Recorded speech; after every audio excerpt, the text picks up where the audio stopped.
નમસ્કાર મિત્રો, શ્રી સારસ્વત વિદ્યાલય રાતાવાપી આપ સૌનું હાર્દિક સ્વાગત કરે છે.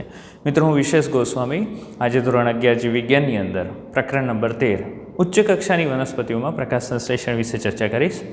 મિત્રો, આપણે પ્રકાશ સંશ્લેષણની પ્રક્રિયા વિશે ઘણી બધી માહિતી લીધી છે આગળના પાઠની અંદર. તો પ્રકાશ સંશ્લેષણની પ્રક્રિયા બે ભાગમાં વિભાજિત થઈ છે, પ્રકાશ પ્રક્રિયા અને અંધકાર પ્રક્રિયા. પ્રકાશ પ્રક્રિયા ક્યાં થાય? તો થાઇલેકોઇડની અંદર, એટલે કે પટલમય તંત્રની અંદર. અને એની અંદર શું થાય છે? તો એની અંદર એટીપી અને એનએડીપી એટલે કે શક્તિ ઉત્પન્ન થાય. આ શક્તિનો ઉપયોગ કરીને આપણે અંધકાર પ્રક્રિયા જોઈ, બરાબર છે. અંધકાર પ્રક્રિયા કે જે જૈવ સંશ્લેષણ તબક્કો છે, જે હરિતકણના આધારકની અંદર થાય છે. હવે આ જે જૈવ સંશ્લેષણ તબક્કો છે, જેને આપણે કેલ્વિન ચક્ર નામ આપ્યું હતું, અને એ જે પરિપથ હતો એને C3 પરિપથ આપ્યો. એટલે લાસ્ટ ટાઈમ આપણે C3 પરિપથ એટલે કે કેલ્વિન ચક્ર ભણી ચૂક્યા છીએ. અને વૈજ્ઞાનિકોએ તેમાં કેલ્વિને પ્રયોગો કર્યા હતા, અને પ્રયોગો દ્વારા એક વિશિષ્ટ પ્રકારની લીલ ક્લેડોફોરા એની અંદર એણે પ્રયોગ કર્યા હતા સમસ્થાનિકનો ઉપયોગ કરીને, C14 સમસ્થાનિક. અને એણે જોયું કે કાર્બન ડાયોક્સાઇડનું જ્યારે સૌપ્રથમ સ્થાપન થાય ત્યારે કાર્બન ડાયોક્સાઇડના સ્થાપન થકી સૌથી પહેલી જે નીપજ મળે છે, સ્થાયી નીપજ, એ કઈ હતી? તો 3 કાર્બનયુક્ત ફોસ્ફોગ્લિસરિક એસિડ. પરંતુ બીજા વૈજ્ઞાનિકોએ જ્યારે અન્ય જુદી જુદી વનસ્પતિઓ પર કાર્ય કર્યું, આ જ પ્રયોગ કર્યો, ત્યારે એમણે જોયું કે બધી જ વનસ્પતિઓમાં કાર્બન ડાયોક્સાઇડનું સ્થાપન થતાં સૌપ્રથમ નીપજ PGA 3 કાર્બનયુક્ત PGA મળતો નથી. અમુક વનસ્પતિની અંદર કાર્બન ડાયોક્સાઇડનું સ્થાપન થતાં સૌથી પહેલો જે ઘટક મળે છે એ 4 કાર્બનયુક્ત ઓક્ઝેલો એસિટિક એસિડ મળે છે. આ પણ એક કાર્બનિક એસિડ જ છે, અને એને શું કહેવામાં આવે? ઓક્ઝેલો એસિટિક એસિડ. તેથી એવી વનસ્પતિ કે જેમાં કાર્બન ડાયોક્સાઇડનું સ્થાપન થતાં સૌપ્રથમ મળતી સ્થાયી નીપજ 4 કાર્બનયુક્ત ઓક્ઝેલો એસિટિક એસિડ હોય, તો આવા પરિપથને C4 પરિપથ, અને આવી વનસ્પતિને C4 વનસ્પતિ કહેવામાં આવે છે. કેવી વનસ્પતિ કહેવામાં આવે?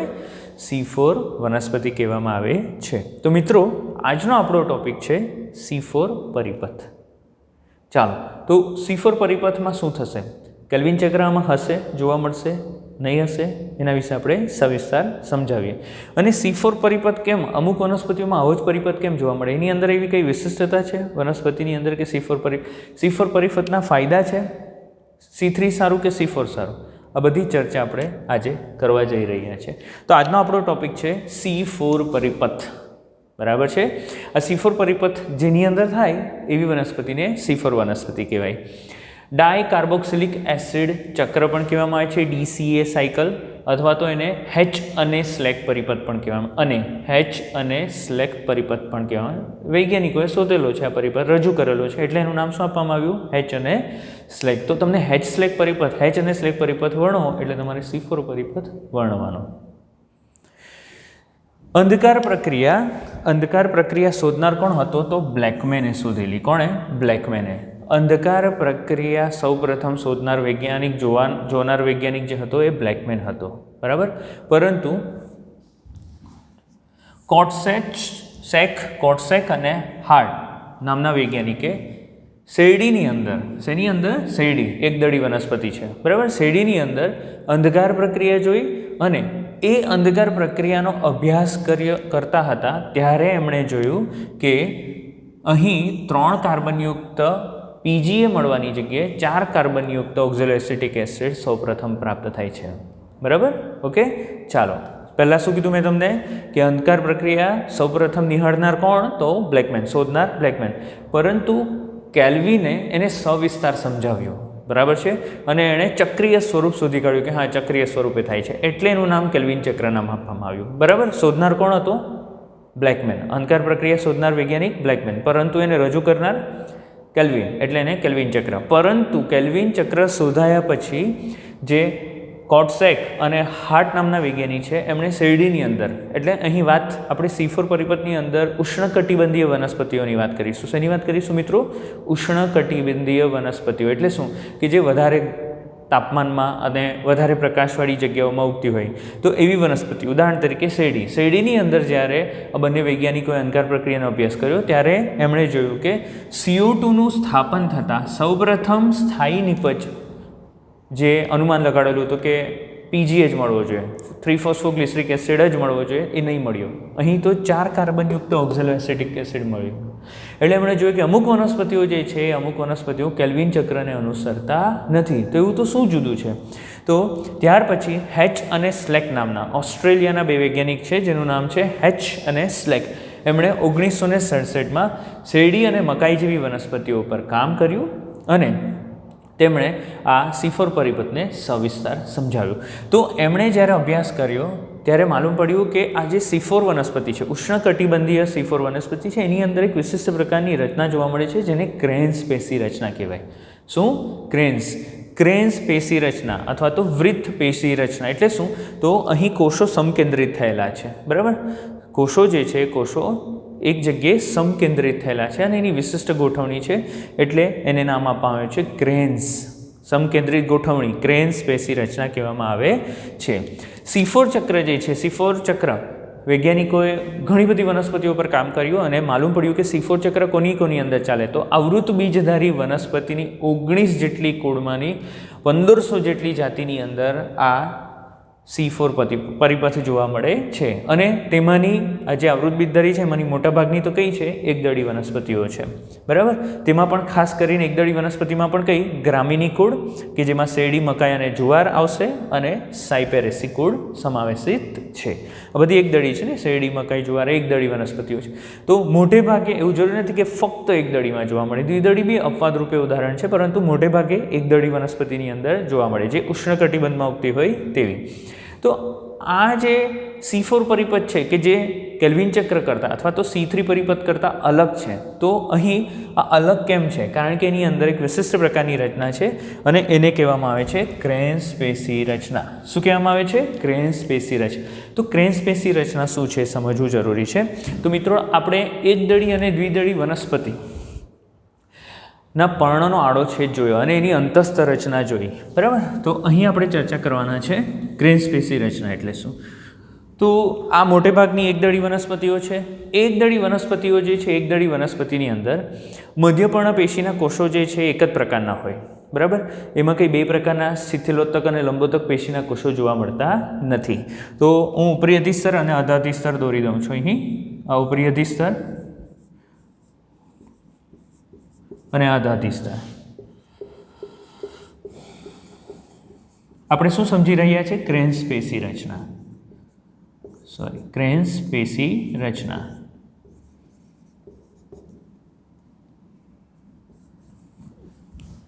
તો આ જે ક્રેન્સ પેશી રચના છે, ક્રેન્સ પેશી રચનાની અંદર આ ઉપરી અને અધ અધિસ્તર દોરી દીધું છે. ચાલો અહીં સૌપ્રથમ વાહક પેશી દોરી દઉં છું, બરાબર? આ જલવાહક અને અનુવાહક સમજી લેવાનું આપણે, ઠીક છે?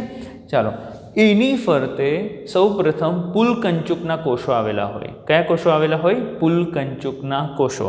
તો અહીં હું દોરું છું પુલકંચુકના કોષો જે કદમાં મોટા છે, વાયુઓ માટે અપ્રવેશશીલ છે. સાંભળજો હા, હું બોલું છું તે કેવા છે? કદમાં મોટા છે, વાયુઓ માટે અપ્રવેશશીલ છે. કેમ? કારણ કે એની કોષ દિવાલ ખૂબ જાડી છે એટલે. અને આંતરકોષીય અવકાશ ગેરહાજર હોય, એમની વચ્ચે આંતરકોષીય અવકાશ હોતો નથી અને તેમાં ખૂબ મોટી સંખ્યામાં હરિતકણ આવેલા છે. ક્રેન્સ અને ક્રેન્સ કોષો પણ કહેવામાં આવે અથવા તો પુલકંચુકના કોષો પણ કહેવામાં આવે, બરાબર? પુલકંચુકના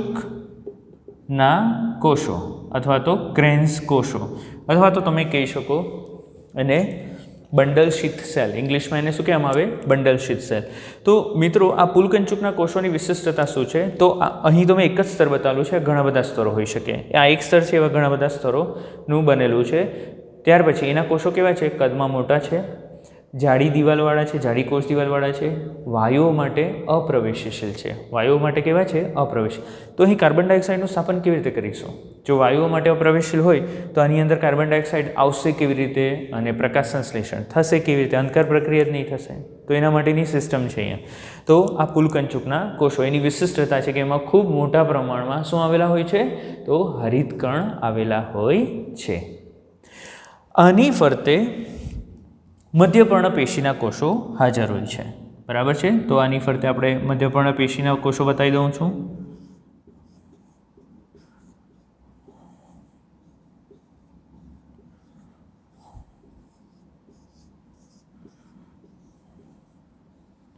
આને અલગ રંગથી બતાવું છું એટલે તમને ખબર પડશે। ઓકે, તો આની ફરતે આવશે મધ્યપર્ણ પેશીના કોષો।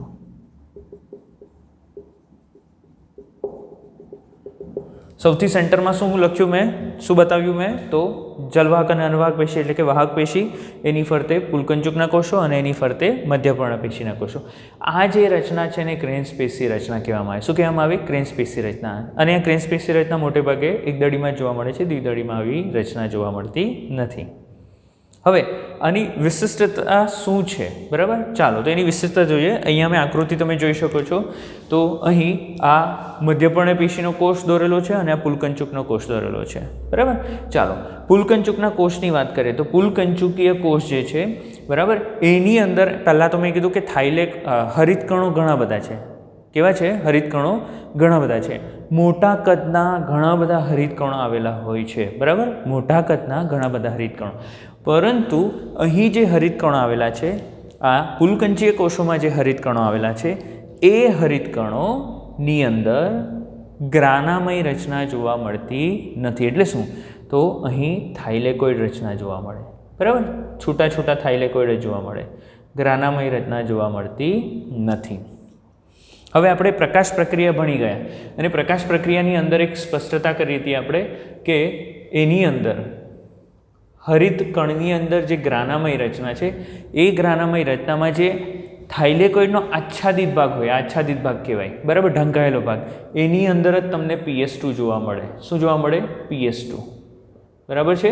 અને આ જે ખુલ્લો ભાગ છે એની અંદર PS1 જોવા મળે। શું જોવા મળે? PS1। તો PS1 અહીંયા હોય ખુલ્લા ભાગોમાં અને PS2 ક્યાં હોય? તો જે ઢંકાયેલા ભાગ છે એની અંદર।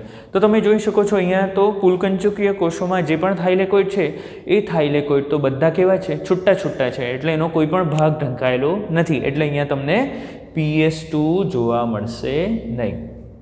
તો ખાસ યાદ રાખજો કે પુલકંચુકીય કોષો જે છે એ પુલકંચુકીય કોષોમાં જે મોટા કદના હરિતકણો છે અને એમાં ખૂબ મોટી સંખ્યામાં હરિતકણો છે, જે તેની વિશિષ્ટતા છે।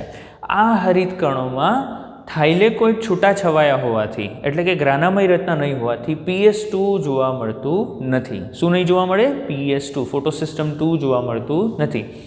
ફોટોસિસ્ટમ 2 નહીં જોવા મળે એટલે અચક્રીય ફોટોફોસ્ફોરીકરણ નહીં થાય, ફક્ત ચક્રીય ફોટોફોસ્ફોરીકરણ જ થાય। આપણે પ્રકાશ પ્રક્રિયા ભણી ચૂક્યા છે ઓલરેડી।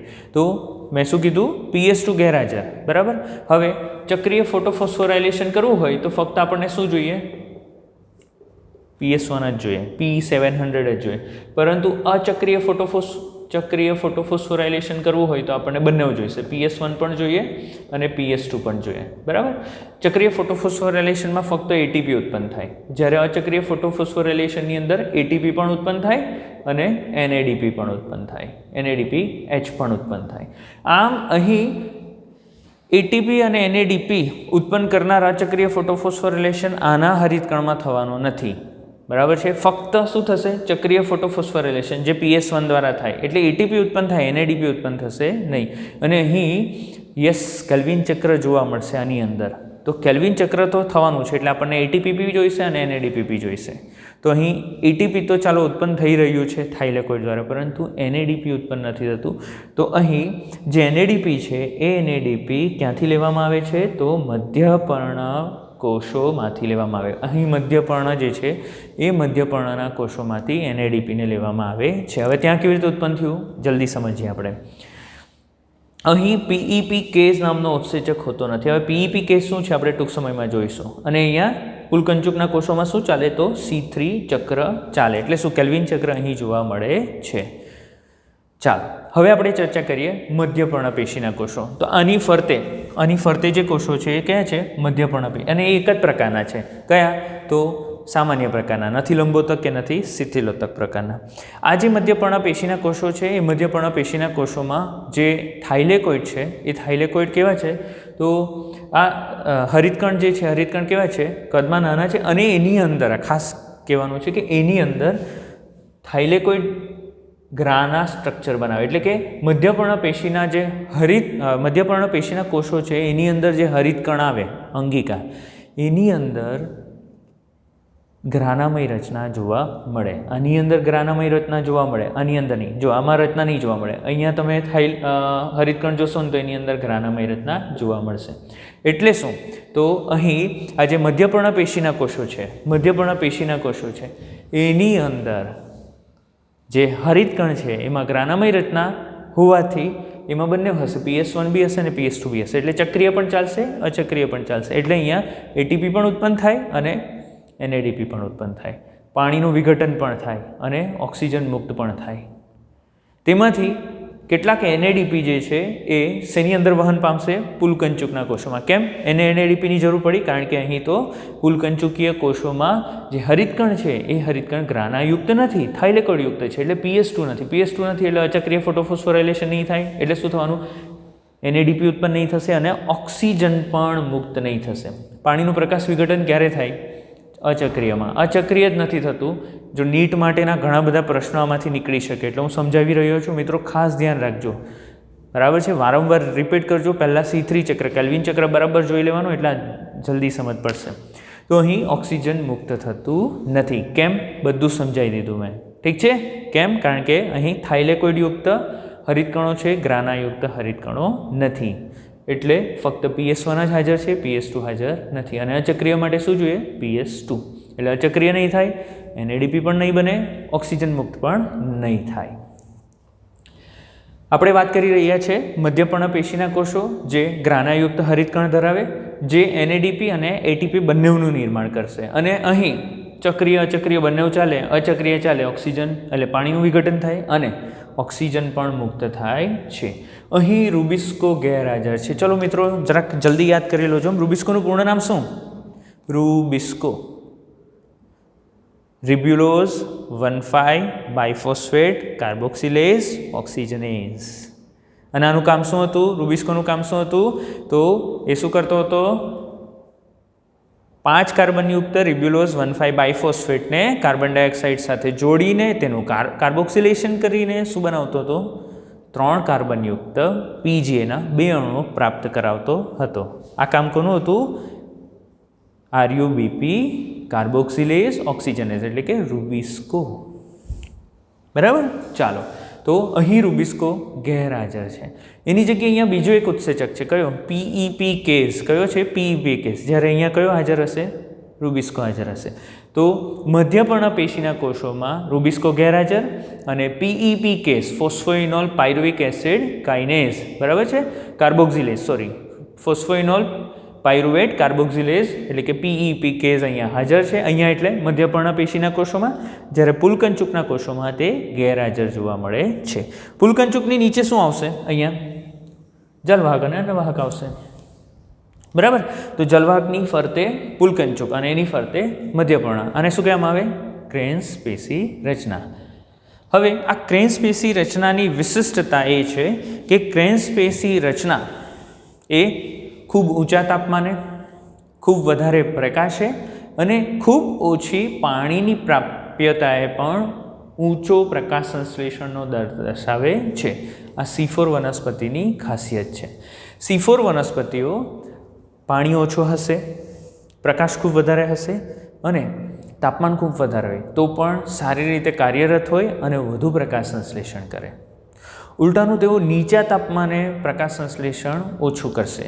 જ્યારે પણ તાપમાન નીચું હોય, તાપમાન ઓછું હોય, ત્યારે એનો એક વિશિષ્ટ ઉત્સેચક કે જેને પાયરુવેટ ફોસ્ફોડાયકાઇનેઝ કહેવામાં આવે, PPDK. બરાબર? PPDK પાયરુવેટ ફોસ્ફેટ ડાયકાઇનેઝ, જે એટીપીનું AMPમાં રૂપાંતરણ કરે છે. આ ઉત્સેચક ક્યાં કામ લાગશે? તો અહીંયા કામ લાગશે. PEPના પુનઃસર્જનમાં કામ લાગશે. તો એ PPDK ઉત્સેચક જે છે કે જે અહીં પુનઃસર્જન એટલે કે ફોસ્ફોઇનોલ પાયરુવિક એસિડના પુનઃસર્જન માટે ખૂબ જરૂરી છે. એ ઉત્સેચક નીચા તાપમાન માટે ખૂબ સંવેદનશીલ હોવાથી એ નીચા તાપમાને શું કરશે? તો પ્રકાશ સંશ્લેષણ થવા દેશે નહીં અથવા તો ઓછું કરાવશે. કેમ? કારણ કે પુનઃસર્જન જ નહીં થાય PEPનું, એટલે સાયકલ બંધ થઈ જાય.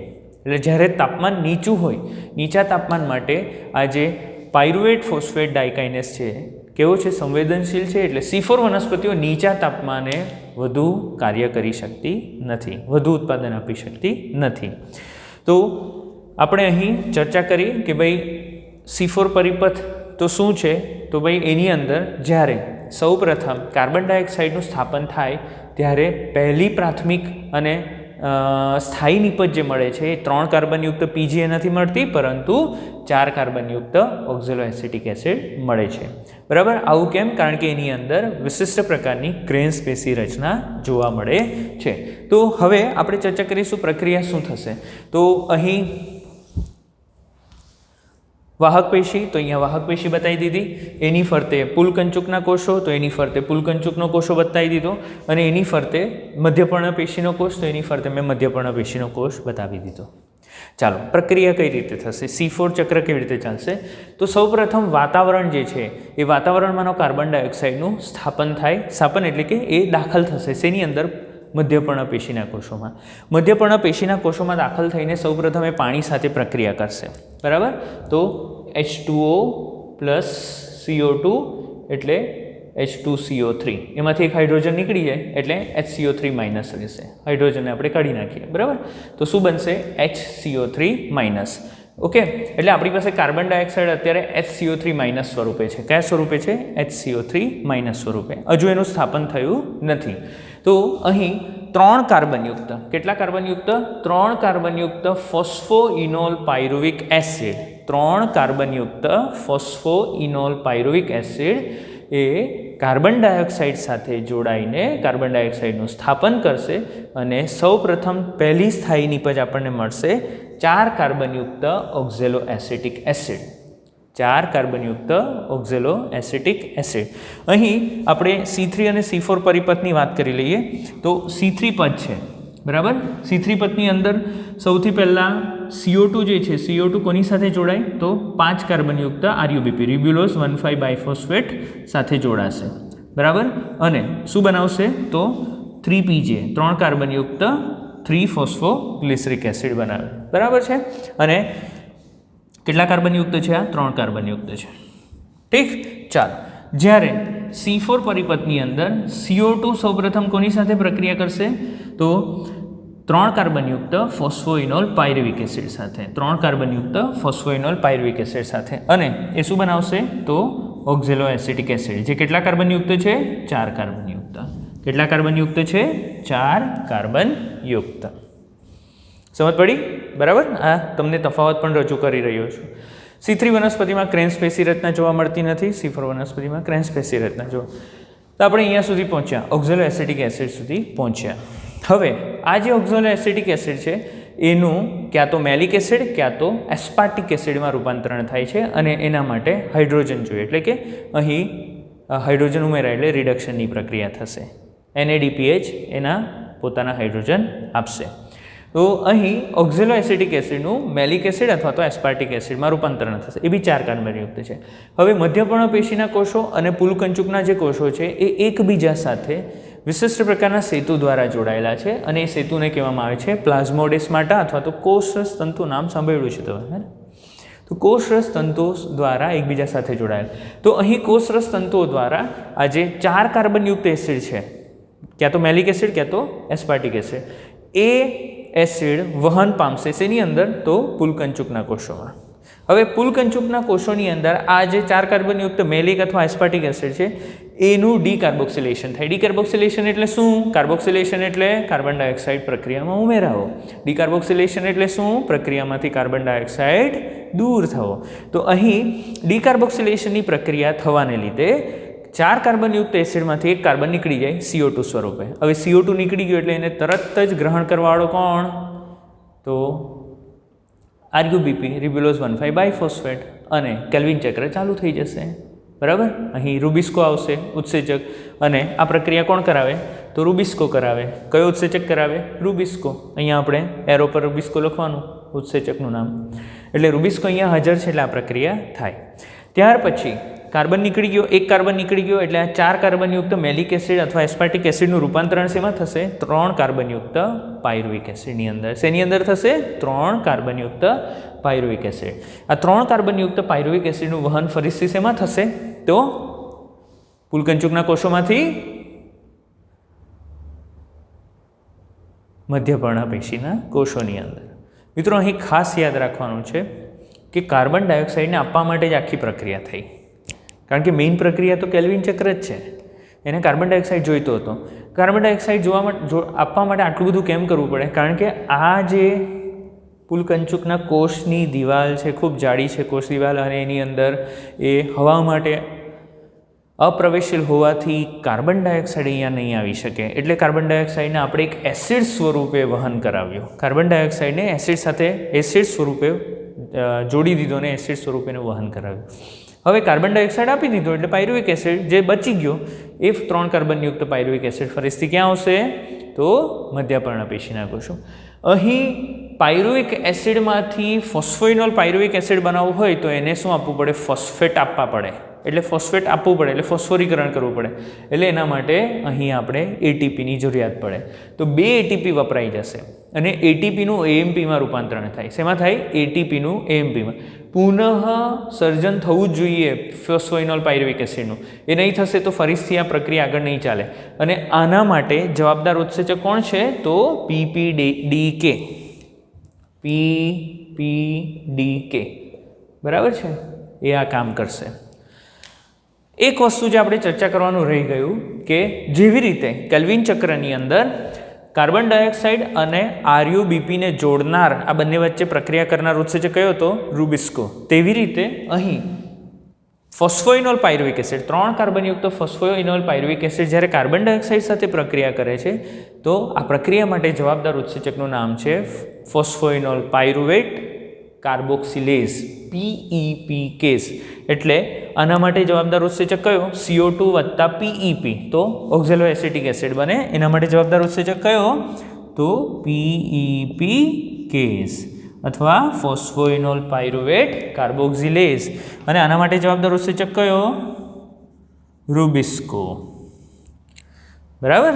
ચાલો, રૂબિસ્કો ક્યાં હાજર છે? પુલકંચુકના કોષોમાં. PEPકેસ ક્યાં હાજર છે? મધ્યપર્ણપેશીના કોષોમાં. ખબર પડી? આ જે છે અહીં આને કહેવામાં આવે C4 ચક્ર. બરાબર છે. અને અહીંયા ચાલશે C3 ચક્ર. આમ બંને ચક્ર છે. અહીંયા C3 ચક્ર, કેલ્વિન ચક્ર તો ચાલવાનું જ છે. તો આપણે અહીં C4 ચક્ર સવિસ્તાર સમજી ગયા. બરાબર. અહીં લખ્યું છે અહીંયા કે દ્વિસ્વરૂપી હરિતકણ ક્રેન્સ પેશી રચના. દ્વિસ્વરૂપી એટલે શું? તો હરિતકણ 2 પ્રકારના છે. બરાબર. 2 પ્રકારના સ્વરૂપો ધરાવે. અહીં મધ્યપર્ણપેશીના કોષોમાં જે હરિતકણો છે એ હરિતકણોમાં ગ્રાનામય રચના જોવા મળે, જ્યારે પુલકંચુકના કોષોમાં જે હરિતકણ છે એ હરિતકણો થાઇલેકોઇડ યુક્ત રચના ધરાવે. એટલે શું? એમાં ગ્રાનામય રચના જોવા મળતું નથી. એટલે જ અહીંયા ફક્ત ચક્રીય થાય, અચક્રીય ફોસ્ફોરીકરણ અહીં થતું નથી. બરાબર. કેમ? હમણાં જ આપણે ચર્ચા કરી, કારણ કે એની પાસે PS2 નથી એટલે અચક્રિય થશે નહીં, એટલે NADP બનશે નહીં. તો NADP કોની પાસેથી મેળવવામાં આવે? તો મધ્યપર્ણપેશીના કોષોમાંથી. કેમ? એની પાસે બંને છે, ગ્રાનામય રચના હોવાથી PS1 પણ છે, PS2 પણ છે, એટલે ચક્રીય ચક્રીય બંને થશે, એટલે ATP પણ બનશે અને NADP પણ બનશે. આ સમગ્ર પ્રક્રિયા એટલે કે C4 પરિપથની અંદર ટોટલ કેટલા ATP અને NADP વપરાય? પહેલાં આપણે C3 પરિપથની વાત કરીએ. તો જે C3 પરિપથ છે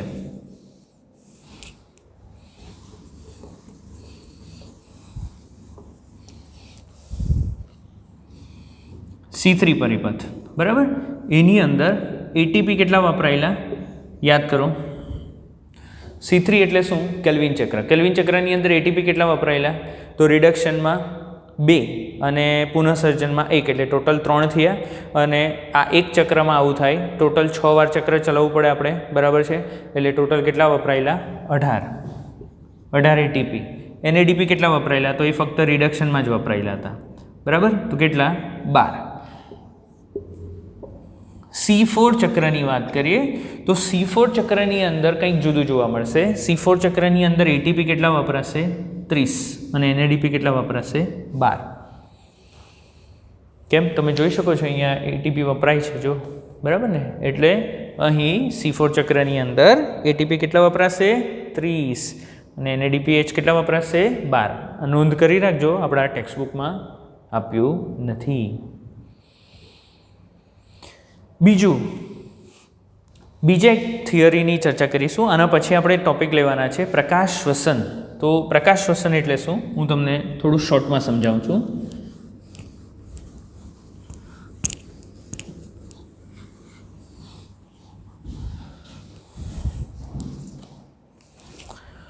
જ્યારે તીવ્ર પ્રકાશ હોય, શું હોય? તીવ્ર પ્રકાશ.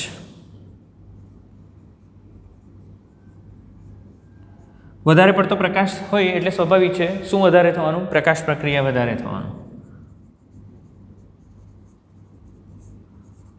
ચાલો, પ્રકાશ પ્રક્રિયા વધુ થાય એટલે વધુ ઉર્જા ઉત્પન્ન થાય.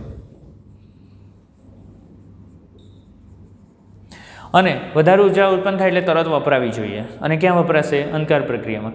પરંતુ CO2 ઓછો હોય, વાતાવરણની અંદર CO2 ઓછો હોય તો પછી આ ઉર્જા શું કરશે ખબર? એ પોતે ગમે તે રીતે વપરાશે. તો એ કેવી રીતે વપરાય? તો એ શું કરે? હરિત દ્રવ્યોનું ફોટો ઓક્સિડેશન કરાવે. ફોટો ઓક્સિડેશન એટલે તોડી નાખવું.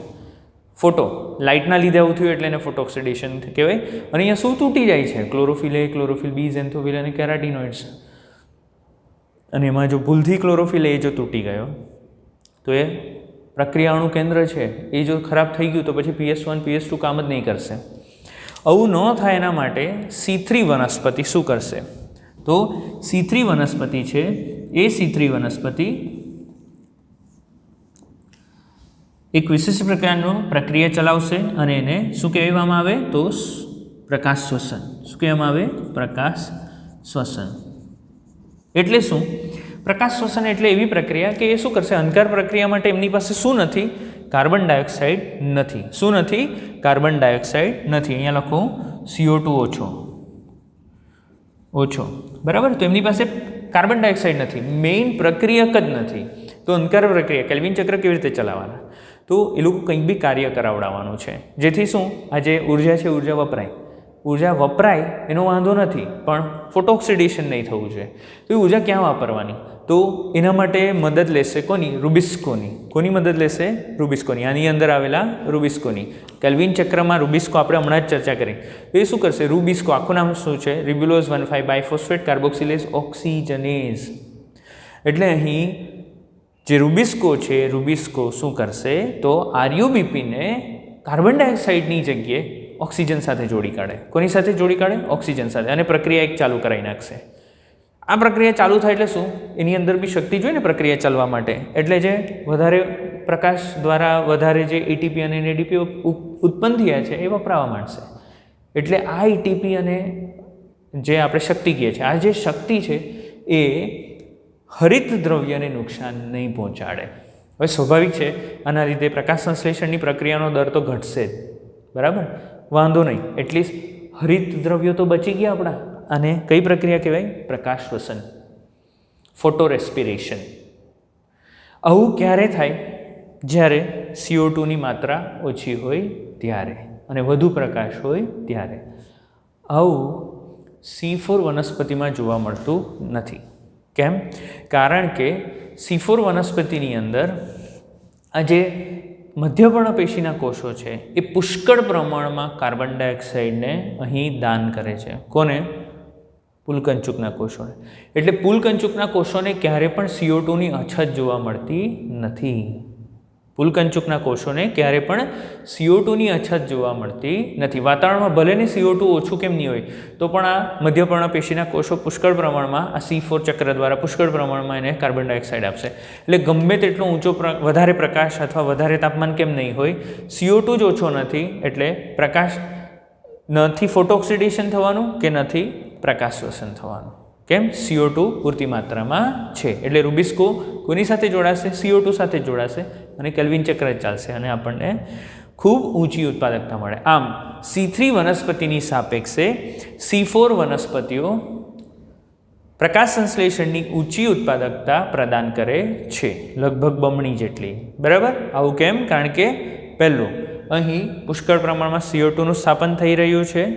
ઓછું પાણી હોય તો પણ કામ કરશે. બરાબર? કારણ કે આ પ્રક્રિયા દરમિયાન તે પાણી ખૂબ ઓછું મુક્ત કરે, એટલે એની પાસે પાણીને વધારે રાખશે.